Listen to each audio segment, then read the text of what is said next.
This is my Lexus IS250, and I did wash it yesterday, but it's the UK, so it's rained again, and now it looks terrible. But it's cleaner than it was when I got it. Let me show you around. It's got keyless entry, and I can lock it.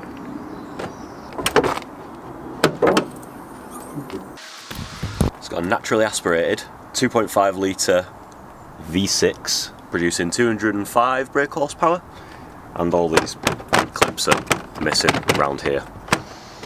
It's got some bodywork issues, the paint doesn't match there, there's a crease there, a bit of lack of peel on the bonnet. Loads of cat footprints over it already because, well, it's me. It's got twin exit exhausts, which are very quiet at the minute and very refined. They all need to be changed. A reversing camera, which is pretty handy. Wheels which sit way too far into the body and look okay from a distance, but have some pretty bad corrosion when you get up close. Where are they? Is this a 350Z? It's also got these broken reflectors, which annoyingly they do have a screw on the backside, so you've got to take the whole bumper off, so that's good. But overall, from a distance, I think it looks pretty clean, and I'll do my best to make it look a bit better. I think these cars have aged really well. I've been interested in these for a while. I think they just look pretty handsome. And after having issues with diesels for so long, I really just wanted a petrol. Something simple. I only do a few miles to work and then across town, you know, every now and again. So bad MPG isn't really a huge concern. It does alright on the motorway as well, actually, to be honest. Something which I can have a bit of fun of, which sounds good. The induction noise and the engine noise on this is really good, and with a bit of help, that back box, or the lack of back box that will be coming, sounds pretty good. And I just wanted to try something Japanese, like a Japanese executive saloon. I've been German a lot of the time, and they're just overly complex, and I wanted to try my hand at something new. And like I say, I've been looking at these for a while, and well, I'll show you all the gadgets inside as well, which helped sway my decision. So that is filmed yesterday because it was absolutely chucking it down, so I couldn't really do the exterior walk around. So this video jumps, you'll see me wearing different things, it jumps from timeline to timeline, but hopefully it should look alright with the magic of editing. So let me show you the interior. Okay, right, let's get the interior shown. Keyless entry. Whoa, look at that cream beauty. I might change some of these floor mats out to black because it's just going to be too hard to keep on top of. But we've got heated and ventilated leather seats, which is pretty cool. Now this one does have a big rip in it. I have got another one out there, and that's what we're going to fix. We have a Bluetooth adapter, which goes into there, into the aux port, so that's good. Allows me to play my music. Cup holder, automatic. Controls for the heated and ventilated seats. We've got the touch screen system, which is pretty cool. Electric steering wheel adjustment. We've got flappy paddles, which is quite good. And you can lock the shifter. I think I can... Oh, I'm going to leave that for now. Window controls, mirror controls, all that sort of stuff. Memory seats, which is good. You just get in, press that. Steering wheel comes down. Needle sweep, very cool. And yeah, here are all the lights for the VSC, because that ABS sensor. So I got it on the scanner when I saw this originally, and that's what led me to the front right sensor. I thought it might just be the sensor, the actual ABS sensor, but that's when I saw that break in the wire. It's a pretty nice interior, really. Pretty nice place to be. Seats are very comfy. The heated and ventilated seats are great. I've already made good use of these. And it's quite a nice driving position. Good place to be. We've got these pull out. You might be able to hear that exhaust blow, so that is, like I say, in the mid-pipe area. This also lights up, which is pretty cool. You can't really see it too much, but yeah, that lights up. So I'm pretty happy with this interior. It's a nice place to be. Like I said, I've been driving it a bit. I got it a week ago today, and I'm pretty happy with the car. I just need to fix, like I said, that knocking on the suspension. I'll figure that out at some point. The ABS thing, so I can get ABS back and don't have a million warning lights. And they're blowing the exhaust, so it's dropped into a local garage on Tuesday. This is Easter weekend, it's going to be Tuesday. And then hopefully most of the issues will be fixed, or at least not. If not, I know where I'm going with the exhaust. I can say like, well, okay, it can't be welded, let's do what we can, either get a replacement or custom or whatever. So at least we'll have, you know, a plan of attack. So yeah, pretty happy with this. I'm going to swap this seat over, and depending on how dark it gets, I'll either show you tonight or I'll show you tomorrow. Let's get this in. there are a few things that I want to address straight away in this video. So I'm going to fix the leak in the mid pipe, hopefully, one way or another. I might fix these reflectors, we'll see. They're pretty cheap, it's just whether I have time in this video to actually take the bumper off and sort that. Pretty easy, but should improve the rear end somewhat. I also want to sort that ABS issue that I mentioned when I was inside the car with the ABS loom. So I've got that on order, that'll come next week, and I'll install that in time for this video. I want to see if I can sort out the suspension noise, or at least know what it is. And I also want to swap the seat that has a hole in it for one without, and that is already here. And I've already done that at the time of filming this. Like I say, jumps about a bit this video, but I'll show you that. And the seat is in. Now this came off a 2007 or 2008 car, I think, so near enough the same model year. I think it was 2007, with only 68k miles. And there is a bit of marking here where something's been sat on the leather, but I'm hoping with a bit of heat, with a bit of, you know, someone sitting on it, with a bit of exposure to the sunlight, this will sort itself out. It can tighten itself back up, but the leather feels alright. I haven't even cleaned it, it came pretty clean.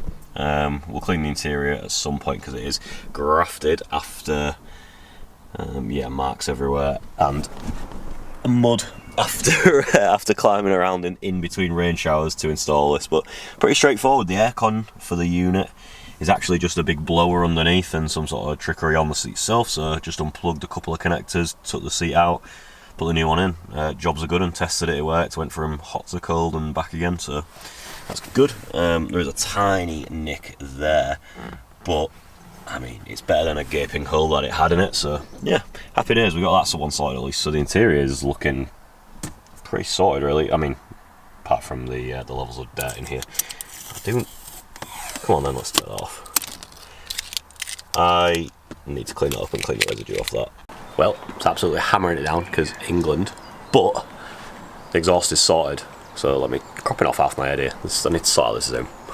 Let me show you how it sounds now. Nice and quiet. Well, don't want it to be quiet, but you know, it's not blowing, which is good. So let me show you that.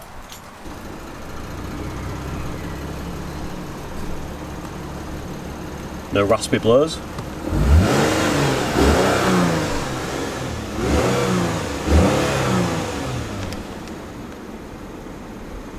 But now we need to sort that out, don't we? So next clip you see will be me replacing that loom and the brackets and whatnot that goes into the ABS sensor, and we'll see if that fixes all the lights on the dash. It should. I used a good scanner to determine that it was that sensor that's throwing an issue, and then saw the wire was, well, not a continuous wire. So this is the situation I was talking about with the ABS sensor wire. So I did snap the other one of this off on purpose just to get the plug off, but one of them had snapped that close, so I couldn't even repair the wire. You know, I was thinking I'll take it back, I'll solder it, I'll repair it, but yeah, it's knackered, it's done. So at the other end, it just had some electrical tape, and the wires wrapped together, not even crimped or anything, just wrapped together. So that had gone. So this whole thing needs coming off. I think this is, I don't know if that's factory or if that's been repaired in the past as well, but yeah, this whole wire, it comes with the brackets. I didn't realise, I'll show you in a sec, I had to pry it out of the brackets because I thought these are, you know, it was entrapped in there. £98 with the brackets, and obviously you have to make sure you order the correct one from Lexus. Toyota couldn't get it till end of April for some reason. Lexus can get it to me Wednesday, this is Easter weekend, so I'm not sure what's going on there. You know, if I knew what type of connector this was, I think I have found one on eBay for this side, but I don't know what this is. Now I could cut the plug off on the car and then put a generic 2-pin and then put a generic 2-pin on here, but I'd rather keep it factory, and well, I've ordered it now, so £98. So let me show you the situation going on up in the wheel arch. So yeah, we've got the ABS sensor down there. I thought that was wrong. I thought that was bad initially, which would be annoying because you've got to take the hub off to sort that. And there's a bracket there, goes to there, and then it goes behind the arch lining, and I can't figure out what is this type of clip. I'm not going to be able to focus on that. What is that in there, man? There we go. I cannot figure for the life of me how to get those off. I need to Google that, but I can just peel back enough to reveal where the sensor plugs in, just there. You can just see the connector on the right there. So the new one comes with, so the wire comes with these brackets, so that's good. And while I'm in here, I'm going to pry around and see. None of these bushes look any bad, and these shocks look fairly recent. He has got an invoice for 4 of them being changed. but it's really banging on this side when I'm driving. It's not ideal, so I'm just going to check everything for tightness. Just going to get the pry bar and see if anything's loose in there. If not, it might be the top mount perhaps. So that's annoying, but we will have a look, see if we can figure that out, and then, you know, maybe kill two birds, one stone. For now, I'm going to plug the ends of the plugs back in there and back in here, just so that there's no water ingress into the rest of the loom to damage that. And fingers crossed that stays fine, and I can just drive with the VSC just to work and back. So to sort that, I've got this from Lexus themselves. I tried to order it through the Toyota in my town. The Lexus was a bit further out, but they couldn't get it for a lot longer. It was a lot more expensive, so even though it is just a Toyota, so not really too sure what's going on there. But anyway, we've got this. It comes with the brackets and whatnot. I think that's why it costs what it costs. Yeah, just think about how much you'd expect to pay for just basically a wire with two plugs and a bit of metal. But this is what I actually paid. So yeah, a bit of a sting, but whatever. Anyway, obviously, as you can see, it is chucking it down, so I can't really have you out here with me in the wheel arch and whatnot. But I'm going to swap that over. You know, it's just peel the arch lining back, take a few bolts out for those brackets, put new ones in. It's like 5-10 minute job max, including jacking the car up and taking the wheel off. And I'll show you if that fixed it or not. Fingers crossed it does, because yeah, that was the only thing that I can see giving us that VSC and ABS issue. So, and then car will be mechanically pretty much sorted, apart from that knock on the suspension, but that's not the end of the world. And then for the rest of the episode, I've got some little bits here and there coming we can do, so let's see if this fixes it.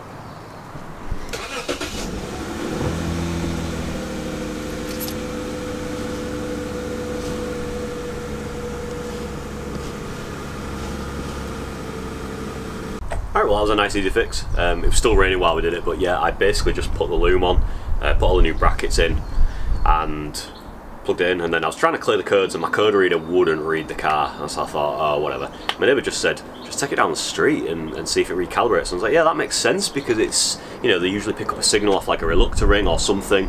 So I did that, and I literally got to the end of the street and all the lights turned itself off. Best car.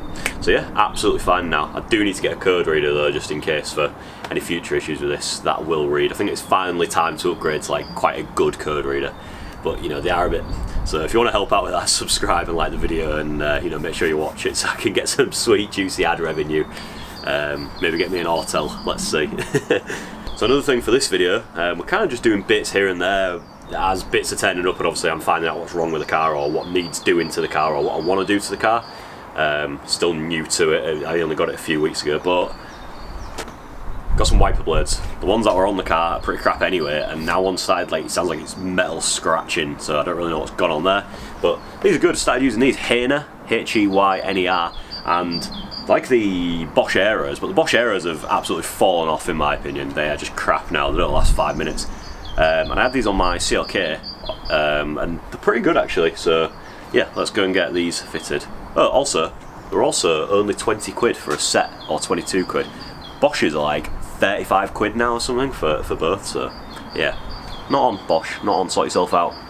So let's get these on.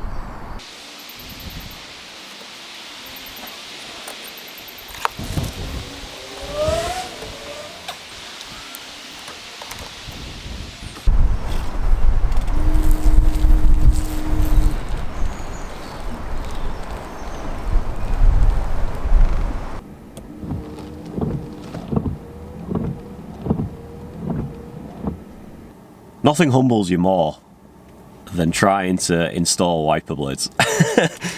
It's like there's a little clip covering the mechanism and all that, and it just doesn't quite seat right. And oh, it turns out actually I just have to be really forceful with it, and I don't want to break anything. So yeah, but they're on. They're working very, very good. It's cleared the bird poo that's annoyingly on my windscreen right now, and well, it started spitting. Probably going to rain soon, so that's good. At least I'll get to test them out.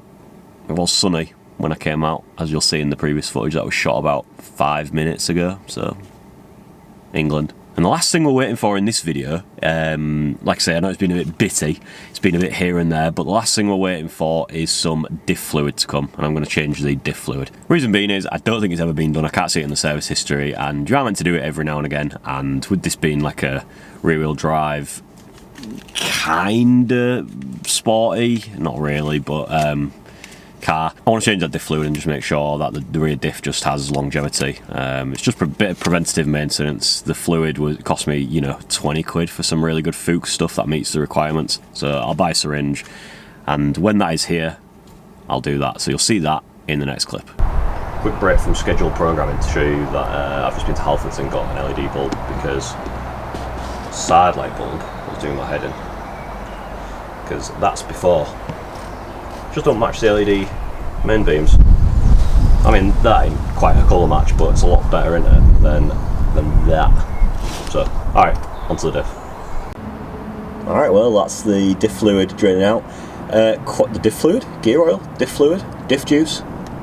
Anyway, it's quite difficult to film under here, so I didn't really show you the process, but I undid the fill plug, which is halfway up on that side. Actually, this is really far back, like under the car. I'm used to German stuff where I can jack up by the rear diff and then just put stands underneath, but I had to use 2 jacks, and so yeah, a bit weird to jack a Japanese car up, but here we are.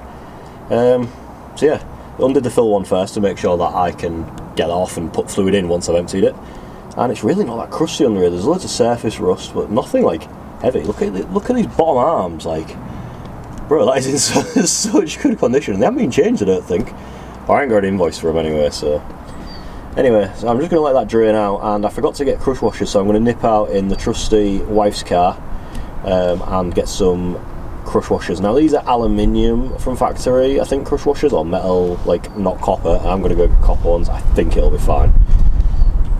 Okay, and that's the diff sorted. Couldn't really film too much of it. I had diff fluid all over my hands, and yeah, I was trying to syringe in, but that syringe was a bit annoying.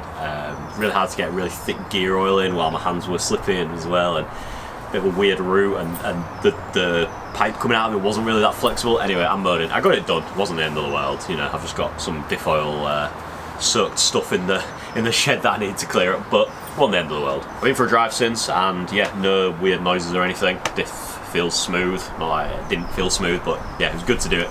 A lot of build up on the magnetic sump plug, or the magnetic drain plug for that, so that was good to clean out. And obviously it's to be expected, it's nothing unusual. It's been in there for 120k, I think that fluid is the original fluid. So that's the end of this video. Thanks for watching me show you my new project in the new car for the channel, and also watching while I do a little amount of fixes. And stay tuned for the next episode. We've got a few more of these, and we'll see if we can sneak in some bigger, more impactful cosmetic stuff. We'll see what that brings us. Alright, thanks for watching, see you later.